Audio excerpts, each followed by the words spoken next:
tal? ¿Cómo están? Bienvenidos a un nuevo video. Espero que se encuentren muy bien.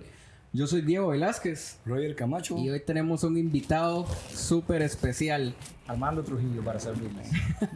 Estamos muy felices. De verdad, llevamos un mes queriendo poder grabar contigo. Y Roger me habla mucho de ti. Y creo que la mayoría de personas que nos ven, pues te conoce, ¿verdad? Y conoce tu trayectoria. Y sabemos lo que Dios ha hecho en ti, ¿verdad? Fíjate que te invitamos porque queríamos hacerte una pregunta en la que nosotros nos encontramos como muy escabroso, ¿verdad, maestro? Es acerca de Leví, de los levitas, ¿verdad? La primera pregunta que quisiera hacerte es: ¿tú crees que ahora existen levitas? ¿Hay levitas en la actualidad en los ministerios, en las iglesias? Interesante pregunta, Diego. Bueno, primero vamos a basarnos en lo que dice la Escritura. Vamos primero a dar una breve reseña de quiénes eran los levitas. Dice 2 de Crónicas, capítulo 13, versículo 10. Mas en cuanto a nosotros, Jehová es nuestro Dios, y no le hemos dejado. Y los sacerdotes que ministran delante de Jehová son los hijos de Aarón, y los que están en la obra son los levitas. Dice 2 de Crónicas 23, 6, y ninguno entra en la casa de Jehová sino los sacerdotes y levitas que ministran. Estos entrarán porque están consagrados, y todo el pueblo hará guardia delante de Jehová. O sea, entiéndase por levitas y sacerdotes todos los que pertenecían al linaje de Aarón, ¿verdad? Entonces, 1 de Crónicas 9:3, también lo quiero leer. Dice: también habían cantores, jefes de familias de los levitas, los cuales moraban en las cámaras del templo, exentos de otros servicios, porque de día y de noche estaban en aquella obra. O sea, ellos eran dedicados explícitamente al servicio en la casa del Señor. Y es lo que la mayoría de nosotros, los músicos adoradores, conocemos acerca de los levitas, pero hay mucho más que hablar acerca de los levitas. Crónicas 25, y aquel el cual no era de la tribu de Leví no podía acercarse al lugar santo. Interesante, o sea, que esta función solo la podían hacer ellos, ni al lugar santísimo, a excepción de David, el cual es un ministerio para mí, porque entraba y salía del lugar santísimo a placer. Pero hubo un rey el cual quemó incienso y brotó lepra de su frente, ¿verdad? Entonces a David se le dio ese privilegio. 2 de Crónicas, capítulo 26, del 18 al 19, habla acerca de esto. Tenemos muchas citas bíblicas que después usted, cuando mire este video, puede buscarlas, pero a lo que nos referimos en el sentido general es que los levitas están explícitos específicamente en el Antiguo Testamento. Sí. ¿Ya? Es parte de un ministerio, pero para el Antiguo Testamento. Ahora, hoy en día, que es la pregunta que me estás haciendo para no ser tan largo e ir al grano, ¿verdad? Hoy en día nosotros estamos bajo un nuevo pacto. ¿Y dónde nos encontramos eso? En Hebreos capítulo 7, versículo del 12 al 19. Y esto sí lo quiero leer porque está muy interesante. Claro. Dice: porque cambiado el sacerdocio. O sea, ¿qué pasó ahí? Se cambió. Un cambio. O sea, que el sacerdocio de los levitas fue cambiado. Porque cambiado el sacerdocio, necesario es que haya también cambio de ley. Y aquel de quien se dice esto es de otra tribu, de la cual nadie sirvió en el altar. Interesante, porque cuando leemos ya la Escritura, y la Escritura nos puede enseñar todas las dudas que nosotros tenemos. Porque manifiesto es que nuestro Señor vino de la tribu de Judá, del cual nada habló Moisés tocante al sacerdocio. O sea, hubo un cambio literalmente de 360 grados. O sea, ya la tribu de Leví no más, ahora la tribu de Judá. ¿Y dónde está eso? Lo estamos leyendo. No constituido conforme a la ley. O sea, que los levitas estaban constituidos conforme a la ley del mandamiento acerca de la descendencia, sino según el poder de una vida indestructible. O sea, que está hablando directamente que el nuevo pacto es mucho mejor que el antiguo pacto, pues se da testimonio de él. Tú eres sacerdote para siempre, dice la Escritura, según el orden de Melquisedec. Y el versículo 18 dice: queda pues abrogado el mandamiento anterior a causa de su debilidad e ineficacia. con otras palabras a buen entendedor puede entender esto, ¿va? Acerca de su debilidad, a causa de su debilidad e ineficacia, pues nada perfeccionó la ley, y de la introducción de una mejor esperanza por la cual nos acercamos a Dios. También vemos que tenemos acceso al lugar santísimo sin excepción, pero si vemos hacia el Antiguo Testamento únicamente el sumo sacerdote era el único que podía hacer esta función. Entonces, te voy a responder con palabras cortas, ¿verdad? Para mí el ministerio de los levitas era para el Antiguo Testamento. Ahora, esto no puede crear confusión. Nosotros, tipológicamente, o sea, los adoradores del nuevo pacto, los que somos de la tribu de Judá, tipificamos a los levitas. Ya, hacemos, esto es algo tipológico, pero no significa que sea algo real, porque si no, entonces estuviéramos echando por tierra el pacto de sangre del Señor Jesús. Y es algo muy interesante. Hebreos 10:19 dice: así que, hermanos, teniendo libertad para entrar en el lugar santísimo por la sangre de Jesucristo, o sea, a través de la sangre de Jesucristo nosotros podemos entrar al lugar santísimo. ¿Quiénes pueden entrar al lugar santísimo? Todos. ¿Quiénes podían en el Antiguo Testamento? Levitas. Solo el sumo sacerdote. Tengo una pregunta. Sí. Por ejemplo, ¿qué diferencia ves tú en el, por ejemplo, en los levitas de Aarón, vamos? De Aarón. Y los levitas, se puede decir, no sé si estoy mal, del orden de Melquisedec. Precisamente que los del orden de Melquisedec somos del linaje de Jesús.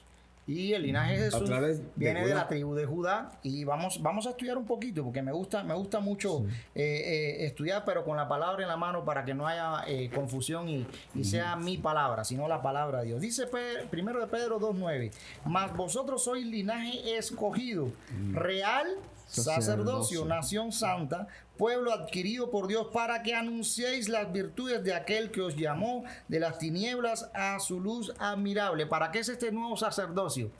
¿Para anunciar qué?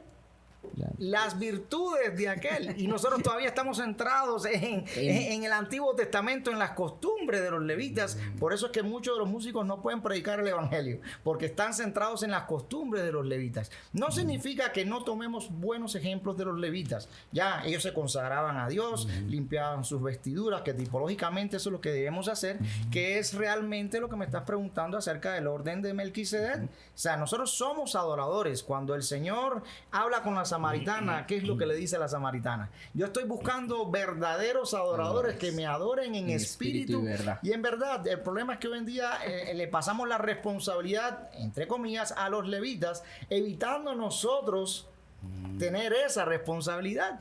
Los levitas son los que llevan al pueblo a la presencia de Dios. Es una respuesta siempre que me dan. ¿Quiénes eran los levitas? Los que llevan al pueblo a la presencia de Dios. Pero la responsabilidad de entrar en la presencia de Dios es de nosotros, de cada uno de nosotros. No es de los levitas. Sí. Por eso fue cambiado el sacerdocio. ¿Por qué? Porque a través de la sangre de Jesucristo ya nos dio acceso total a poder entrar en el lugar santísimo. ¿Sabes? Ya no dependo de un levita, sino puedo ir directamente delante de la presencia de Dios. ¿Sabes? Y ahorita me cuadra mucho el hecho que venga Dios y te diga: voy a restaurar el tabernáculo de David. Correcto. Porque dice que David tenía toda la libertad de entrar. Era el único que podía entrar. Ajá. Otro rey intentó hacerlo y dice la escritura, le dio lepra. Dice Hebreos 7, 18 y 9: pues queda abrogado el mandamiento anterior a causa de su debilidad e ineficacia. Entonces, miren, Hebreos 7, 14, interesante, porque manifiesto es que nuestro Señor vino de la tribu de Judá, de la cual nada habló Moisés tocante al sacerdocio. Entonces seguimos nosotros con nuestra mentalidad en los levitas, y nuestra mentalidad debe estar en Judá, en la tribu de Judá, a través de nuestro Señor Jesús. Mateo 1:21 dice: y dará a luz un hijo y llamará su nombre Jesús, porque Él salvará a su pueblo de sus pecados. ¿Para qué vino el Señor Jesús? Para salvar al pueblo de los pecados. Pero y hermano, ¿dónde queda la adoración? ¿Dónde queda la todo tiene su tiempo. Vamos a hablar después. El significado de Jesús es Salvador, liberador. Ya sabemos ese significado. Pero quiero leerles acá algo interesante. Miren. Si nos damos cuenta, en muchas iglesias la alabanza es lo primero que se ministra, porque escrito está: entraré en sus puertas con acción de gracias y en sus atrios con alabanza. Eso lo dice el Salmo 104. O sea que hay un orden. Esto es un tema para otra ocasión. El orden de la adoración, que es muy interesante ese tema. Entrar por sus puertas con acción de gracia, dice el Salmo 104, por sus atrios con alabanza, alabarle y bendecir su nombre. Y está a cargo de la tribu de Judá, ya que escrito está. ¿Por qué siempre empezamos con alabanza en las iglesias? Porque dice Jueces 1, del 1 al 2, aconteció después de la muerte de Josué que los hijos de Israel consultaron a Jehová diciendo: ¿quién de nosotros subirá primero a pelear contra los cananeos? Y Jehová respondió: Judá subirá. He aquí que yo he entregado la tierra en sus manos. La alabanza irá primero. Con esto podemos concluir que el ministerio de la alabanza fue concebido a los de la tribu de Judá. Vuelvo a repetir la misma pregunta. David y Cristo. Exacto. Me hacen la pregunta, dice, los levitas, para mí los levitas en el Nuevo Testamento no existen. ¿Por qué? Porque si no, entonces abrogaríamos el nuevo pacto. Y cuando entendemos la función del nuevo pacto, entonces ya entramos en otra dimensión. No es que tú vayas a dejar de adorar. Todos tenemos que adorar a Dios, pero adoramos en espíritu y en verdad. Cantamos un cántico nuevo. Entramos en la presencia de Dios con toda libertad, sin dependencia de quién, de un hombre. ¿Por qué? Por eso la palabra es clara cuando te está diciendo que el único mediador entre Dios y los hombres, ¿quién fue? ¿Quién Jesús? Es Jesús. Y a través de Jesús, nosotros por su sangre podemos entrar a ese lugar santísimo. Pregunta: ¿cómo trabajarías tú? ¿Cómo crees tú que se tiene que restaurar el tabernáculo de David? O ahora que es el Nuevo Testamento. Muy buena pregunta. Porque fíjate que si tú ves que el tabernáculo de David, un área era la música. Exacto. Cómo cantaban los levitas, la forma de cómo lo metes, si ahora ya no somos levitas. ¿Cómo se restauraría ahora el tabernáculo de David? Es sencillo. La Escritura siempre nos da la instrucción exacta de cómo nosotros hacer las cosas. Y es lo que más me gusta, que no andamos variando por ahí. O sea, tenemos una regla muy de fe y conducta que es la palabra del Señor. O sea, el espíritu de los levitas todavía vive en nosotros. ¿Por qué? Porque somos adoradores.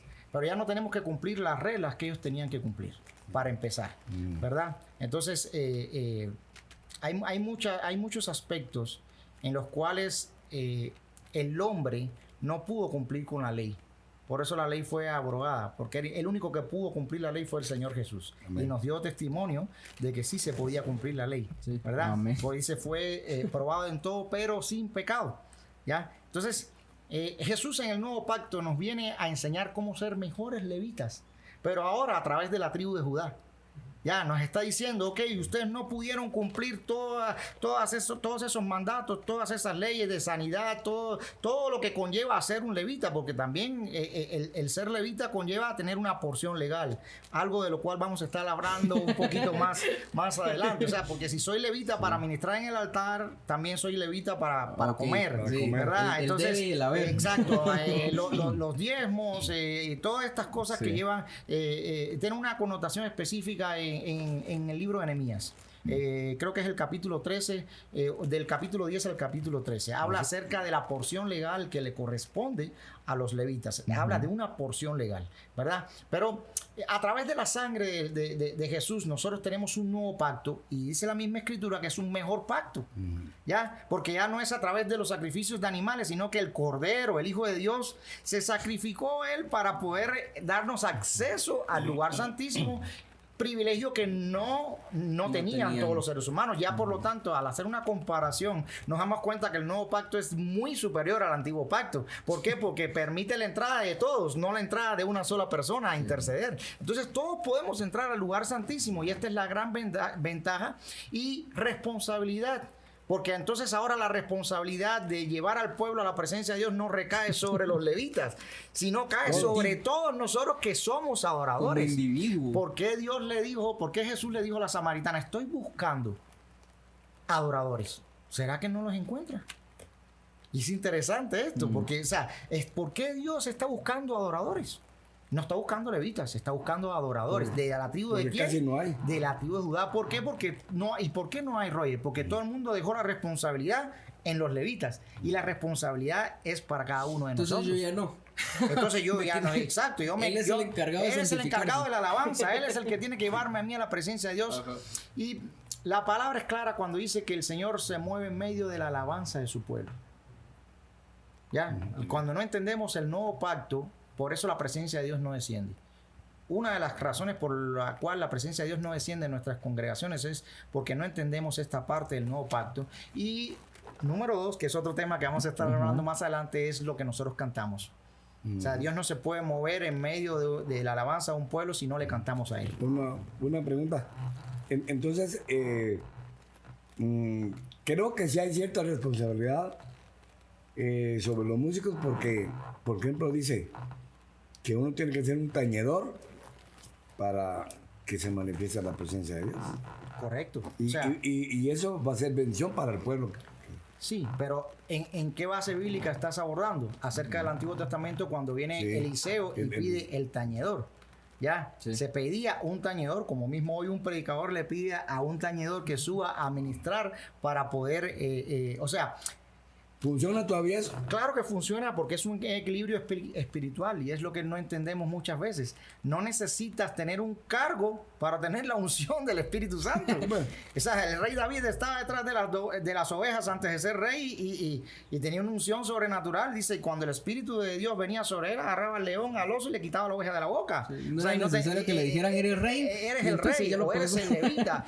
Tienes el tañedor, no, o sea...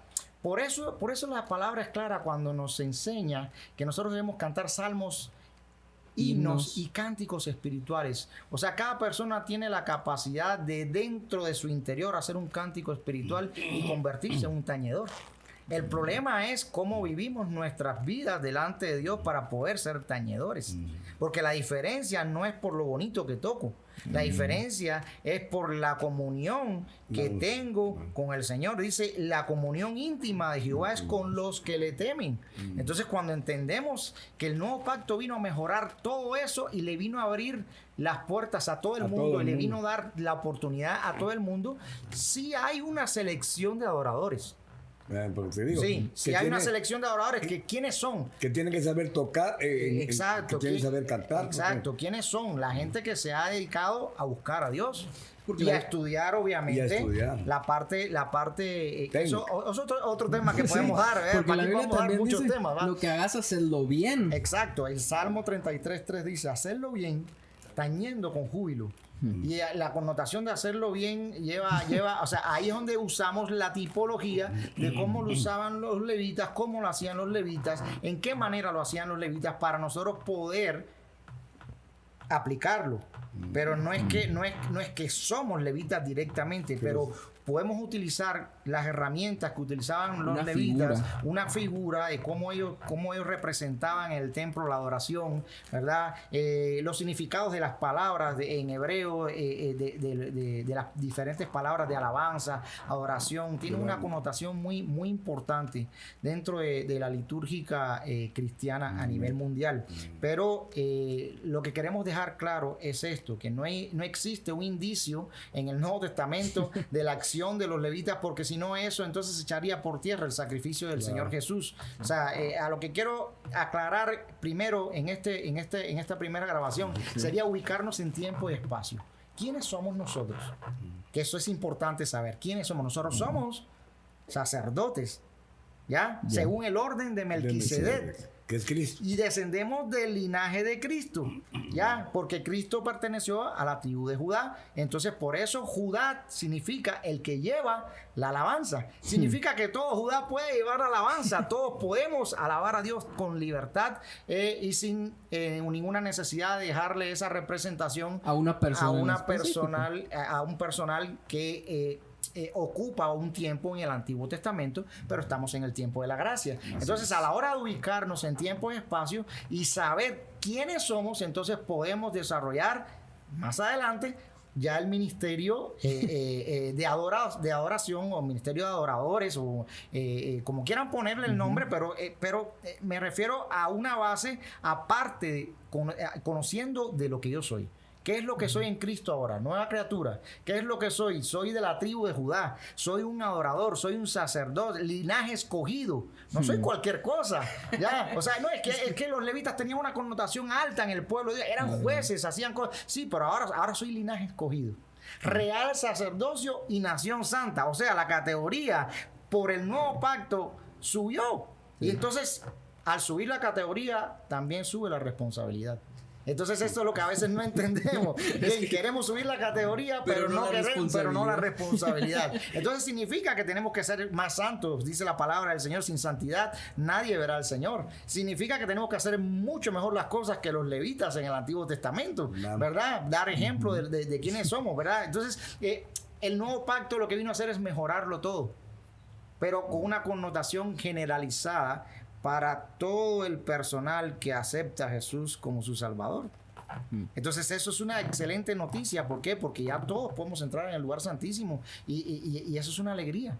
Usted se imagina, se enfermó el sumo sacerdote, ¿quién va a entrar en el lugar? Nadie podía hacer eso. Sí. Entonces este año no va a haber expiación de pecados porque está enfermo, el sumo sacerdote no puede, está en cama, no puede entrar en el... Eran unas complicaciones tremendas que solo se le dio al pueblo de Israel. Nosotros no somos el pueblo de Israel. Somos la iglesia de Jesucristo, redimida con su sangre, la sangre del Cordero, del Hijo de Dios. ¿Qué mejor estatus que ese? Es el mejor estatus que nosotros podemos tener. Pero es interesante la pregunta que genera un montón de preguntas y de cosas más. Pero lo que quería hacer yo es aclarar qué somos. Amén. Una vez de aclarar qué somos, entonces podemos ya a partir de ahí de lo que somos, siempre ubicarme, ok, ¿qué soy? ¿Ya? Y cuando yo digo que soy, ya tengo la base bíblica. Hebreos 7, 8 y 9 habla acerca del nuevo pacto, acerca de esto, de todas estas cosas. Todo lo que vaya a hablar a partir de ahora tiene que ser en base a lo que soy, no a lo que se supone que debía ser o a lo que yo tengo o creo que puede ser. No, en base a lo que soy, entonces a partir de ahora, ubicándome en tiempo, en época, en espacio, qué es lo que soy, entonces vamos a establecer los demás temas. Así que gracias por la pregunta, espero que la haya podido contestar. La verdad es de que nos ampliaste mucho, incluso creo que de las personas que nos vienen siguiendo de videos anteriores, nos abriste un panorama, junto con los adoradores anteriores que han estado.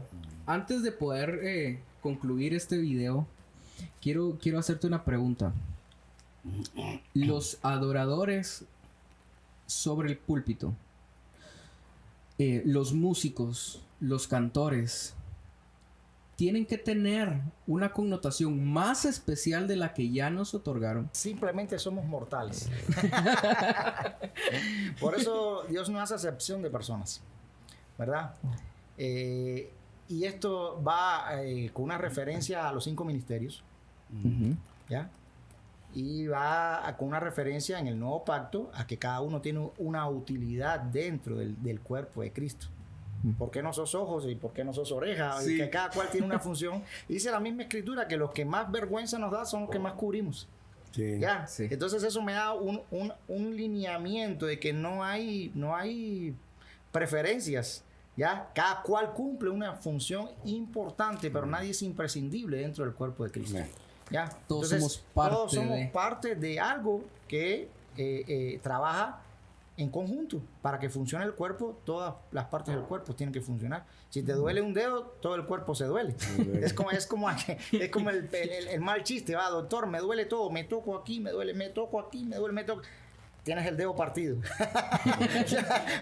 Todo lo que él se iba a tocar le dolía por el dedo que estaba dolido, y todo el cuerpo se dolía. Entonces, esa connotación es interesante.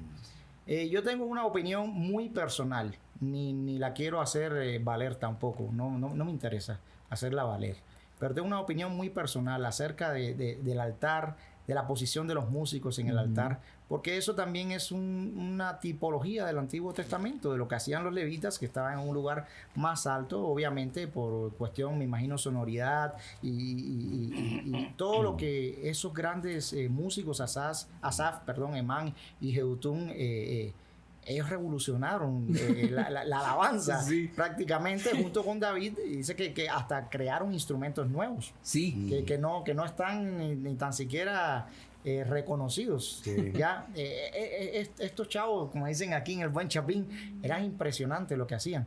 Pero toda esta connotación es Antiguo Testamento, no es Nuevo Pacto, ¿verdad? Entonces, para mí, todos deberíamos adorar juntos en un lugar sin que hubiera una distinción del altar. De categorías. Exacto. Obviamente respetamos el altar. Pero la Biblia me enseña que el altar soy yo. Así es. Otro tema. Otro tema interesante para dar, pero hacemos del altar un lugar alto Sí. Sí. muchas veces y nos subimos en el altar no en condiciones de subirme en el altar. Sí. Entonces yo puedo estar abajo con un corazón contrito y humillado y Dios puede recibir esa alabanza mucho más abajo Que los de arriba. Que los que están arriba. que estando arriba con toda la gloria y la connotación del altar, ¿verdad? Algo que quisiera compartirles a los dos. Yo soy servidor en una iglesia algo grande y yo sirvo en el área de sonido. Me recuerdo que estábamos en medio del culto y me causa mucha gracia porque uno de mis mejores amigos toca el bajo y se bajó y le dije, mira, hoy sí no se te sintió nada de unción.